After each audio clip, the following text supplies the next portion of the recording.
everybody, Gina DeLuca here. All right, today I am going to be trying out some new colors. I've actually used these colors before in the past. These are pretty old bottles, so I need to kind of start going through some old bottles before they get too old to be used. So these colors are the FolkArt Color Shift in Purple Flash, and DecoArt Extreme Sheen in Aquamarine. I've gotten some amazing sells with that paint. This one is new to me for using in this way. This is TriArt Liquid Mirror, and my goodness gracious, this is aptly named. If you can see how much flash, let me see if I can get close enough for you to actually see that. I don't know if you can see it or not, but it has a tremendous amount of flash to it. Like most pearls, this is more pearly than the regular paints with a pearl finish. This is more than just a regular metallic. This is super shimmery. So for that, that's kind of a liquidy paint. So I added a bit of the golden gel and matte. I got the regular gel matte and added some of that paint to this to kind of give it the like a tube paint consistency. And then I added Floetrol. So these paints are mixed. 1 part paint, 2 parts Floetrol. The craft paints are probably more of like 1.5. I'm using more craft paint than I do a tube paint or the TriArt paint. These are very, very highly pigmented. I have used the quinacridone violet, and it is super pigmented. So even though it is more of a liquidy paint, it does not fail on pigment load. Whereas craft paints are just more water than pigment. So I would use less Floetrol when using craft paints. So they are mixed 1 part paint to 2 parts Floetrol, or 1.5 if we're doing the craft paints. Sometimes I would even do 1-to-1 if it's the bottom of the line craft paints.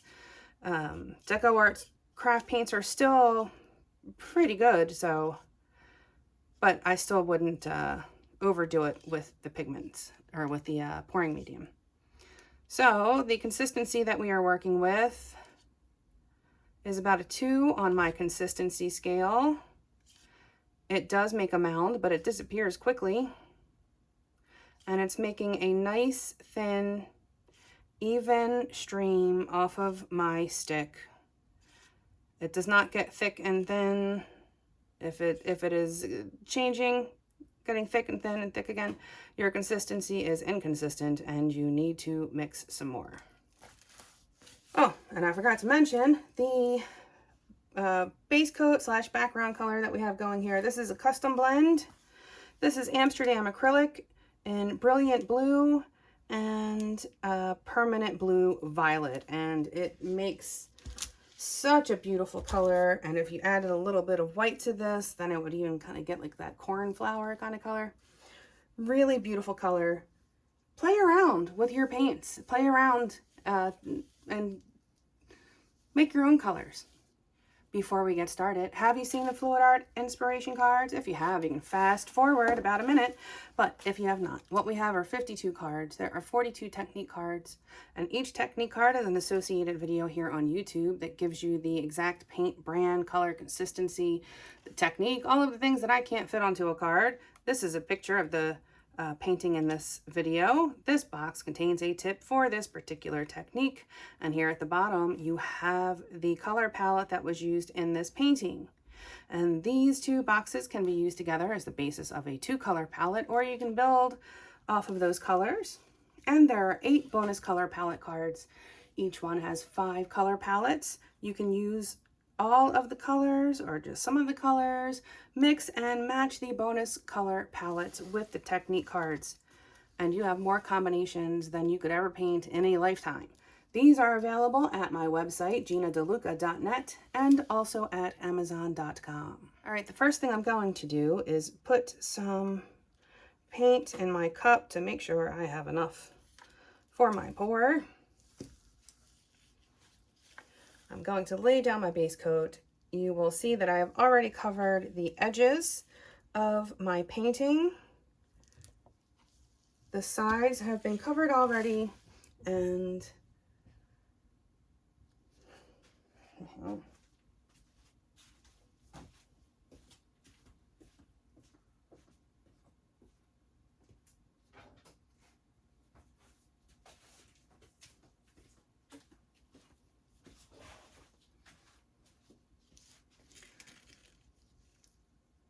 the reason that I cover the sides first is, well, there's a number of reasons. I am using a fairly thin mix, and I am using Floetrol. That combination may not give the best coverage on the sides of the canvas. So it is easier to cover it before I paint than it is to cover it after the fact, especially when I have custom blended colors, such as this one.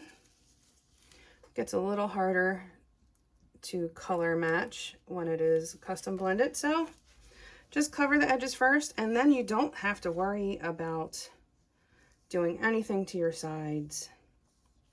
They will already be taken care of. So the reason we lay down a base coat is so that our paints can slide around evenly and easily. Something has to stick to the canvas first, and if it is not your base coat, it is going to be your pour puddle. And sometimes some of the coolest things happen on the very edge of your puddle. And I like to give myself as many options as possible when it comes to my composition. So this will help me to do that. And I like to troubleshoot before there's trouble. So I like to use a color for my base coat that is in my painting, so that if I have bubbles in my base coat that pop up through my pour, it'll be a color that is in my painting and it won't stand out. If I was not using white in this painting and I had a white base coat, I would wind up with little teeny tiny pin-sized cells, little white cells that would drive me crazy. Pop the bubbles. All right, my base coat is down. Let's put some paint in a cup. Always be sure to check your consistency before adding your paint to your cup. The sauce may thicken upon standing.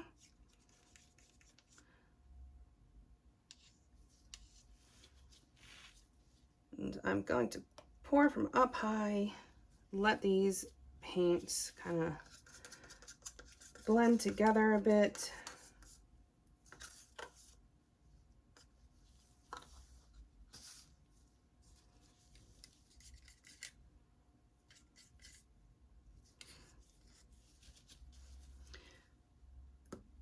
Using a little bit less of the Extreme Sheen than the other colors. This might actually just wind up swallowing up the whole canvas. It's a pretty strong cell maker, but it's an old bottle, so we'll see.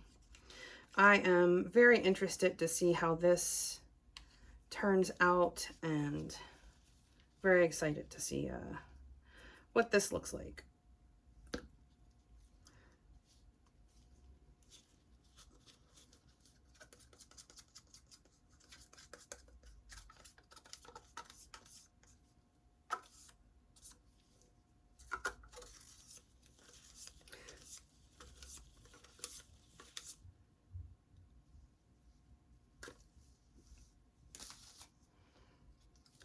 right, going to add a bit more of that base coat on top there. So I'm going to do a straight pour, and I'm going to alternate between just pouring straight and doing rings. So let's make a mess, shall we?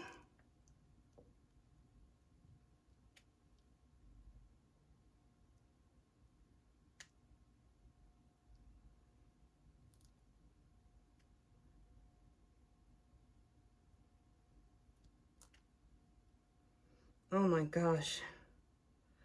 That mirror, that white is unbelievable. It is flashing so beautifully already.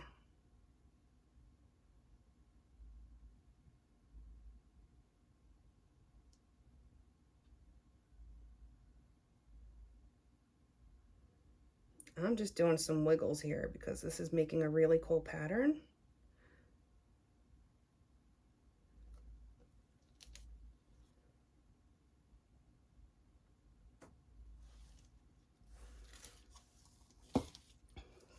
Groovy.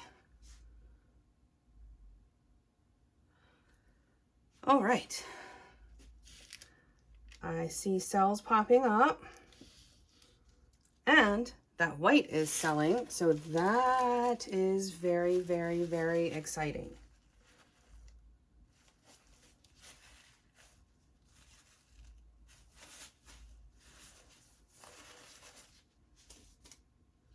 I'm going to let this sit for a little bit. Let that paint puddle percolate. Pop the bubbles.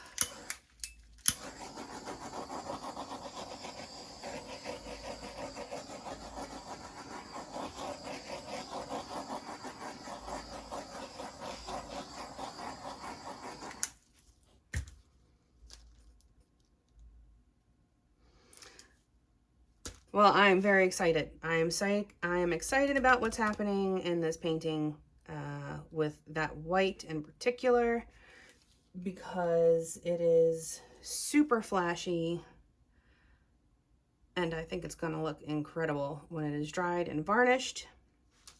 I have a very cool two-tone cell going on there. So I'll let you know that I have been varnishing for my next auction, which will be happening in the next couple of weeks. I have not yet picked a date.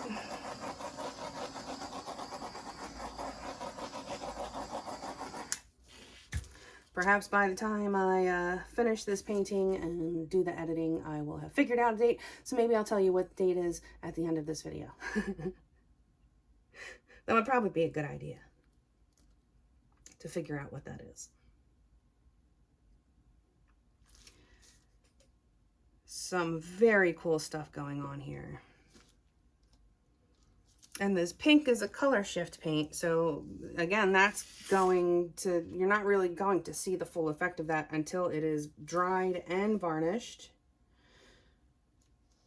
which will not happen for like at least a month. So sorry, I can't show it to you right away.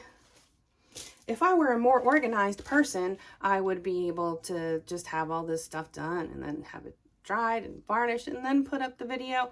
I am not that good at being organized. So,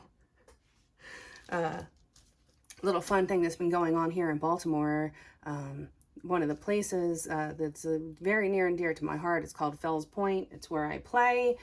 Been playing there for 30 years, grew up in that neighborhood, and the city decided to implement a new rule where you cannot be parked there after 10 o'clock or they tow you, which basically would be the kiss of death for the businesses down there. It's bars. The music doesn't start until 9:30, and then they're not going to let people park, and they're telling you to park in the garage, and one of the garages just raised their day rate to $100 a day. I have been on a mission and did a petition and got people to call City Hall And 8 days after they put up those signs, they took them down. Yesterday they took them down. And so sometimes you can fight City Hall. Look at that. And I have a lot of people are like, you should run for office as city councilor or mayor. And I'm like, I could not. I could not. I am not organized enough to do something like that. I wish I could. I'm happy to advocate for the people. But, you know, to have a schedule like that and to not mess up, I have ADHD. Like, I would need a team of assistants to keep myself straight. Probably have to have one live with me to tell me to get out of bed. When you have a musician's schedule, it's very difficult to hop into the normal people's schedule. Okay. I think this has filled up enough for me. The reason I let these paint puddles percolate is because if the cells pop up before I stretch, then I'll get bigger, juicier, bolder cells. But if I tilt right away, I'll still get cells, but they're going to be more uniform. They're going to look like this. They're going to have this kind of look to it. But letting them come to the top first and then stretching them gives an awesome 3D effect, and I call those bolder cells. That's what we're going to do. Okay, I'm going to tilt this way first. Actually, let me troubleshoot before there's trouble. Okay, hey, cat hair. Snows cat hair in this house. And another. I mean, honestly, I don't know how they're not bald. Okay, I'm going to put a bit more of this on my corners, because the corners can set up a bit as we're letting our puddle percolate. But also, I'm going to make sure that my sides are covered. They will also set up, and your sides need to be wet just like your base coat does on the top, because if it is unevenly lubricated, then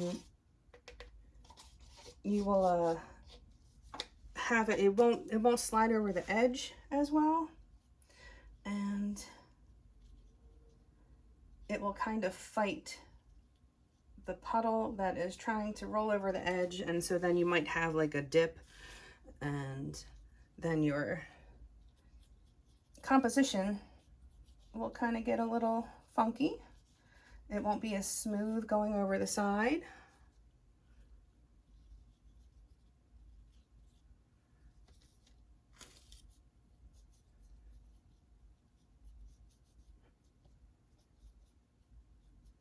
And you can feel it when it's not as juiced up as you want it to be. If you can feel that canvas, you need to zhuzh it up a little more. Okay. I think we're golden now. Good to go.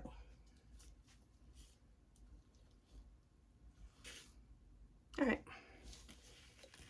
let's give it a tilt.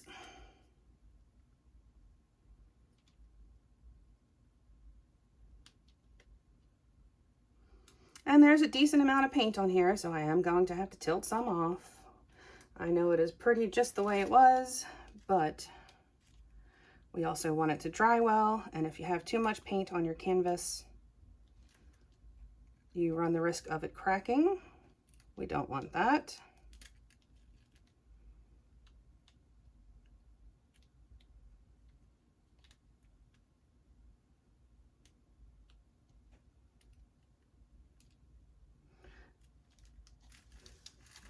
Do my best to keep some of that pink in there. I'm losing quite a bit of it though, because it kind of did wind up on the edges.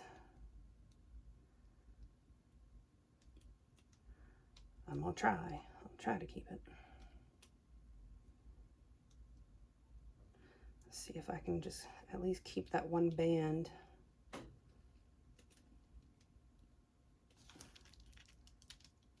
A little bit. Got to keep a little bit. All right.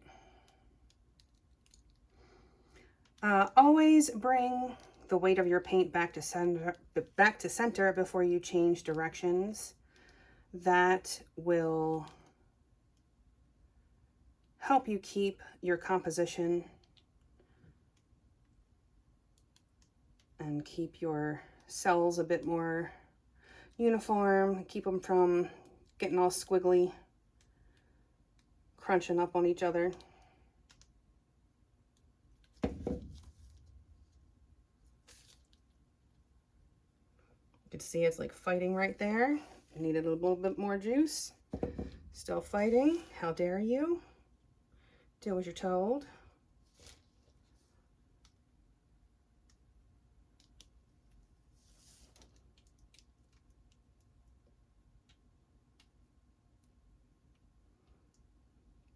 All right, now again, bringing the weight of the paint back to center. The weight of the paint is going to be where it's moving the fastest. And now I will adjust my composition, figure out how I want that. Where do I want my focal point? Because it's not the center.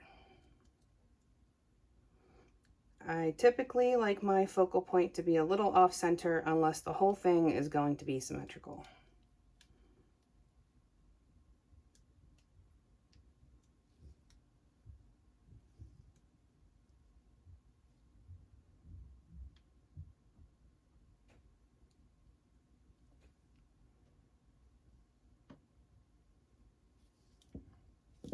Okay, I think I am going to leave this be and see what happens.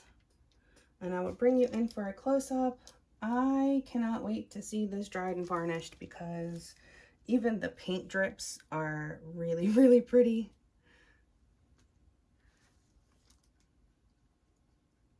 Okay, back in a few. Okay, here it is. Don't know that you're going to be able to see the bling that I am seeing. Sometimes the camera just does not pick it up, but I have plenty of cells going on here, and I think when this one is dry, it is going to be an absolute stunner. You can see a bit of the bling.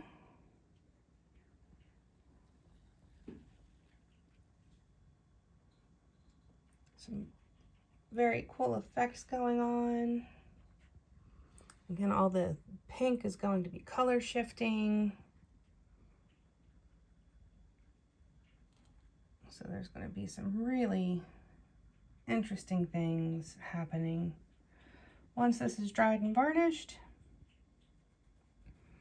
You can see like in between the cells, got some of that pink showing up.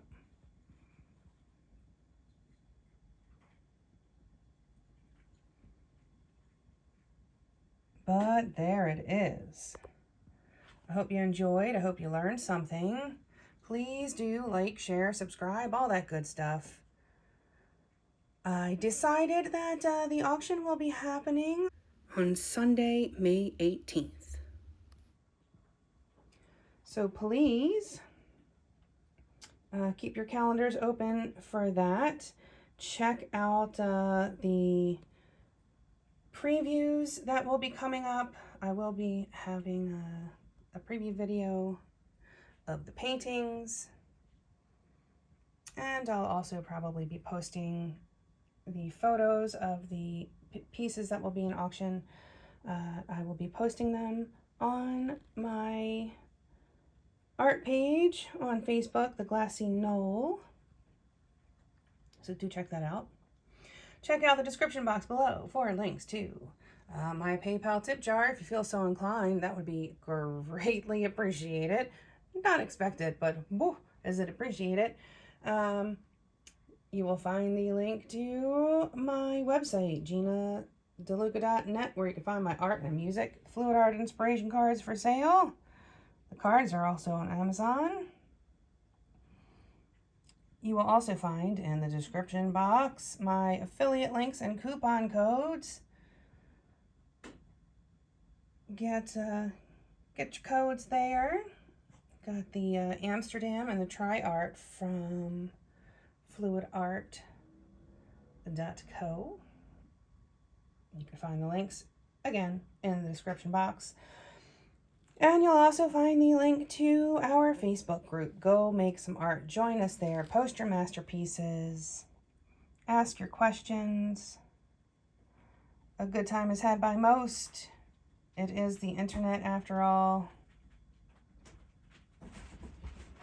The cats are going at it again. I think that's it for me for today. Again, please come back on May 18th for the art auction. Center came out really cool. All right, that is it for me for today. I hope you all have a beautiful day. Now go make some art.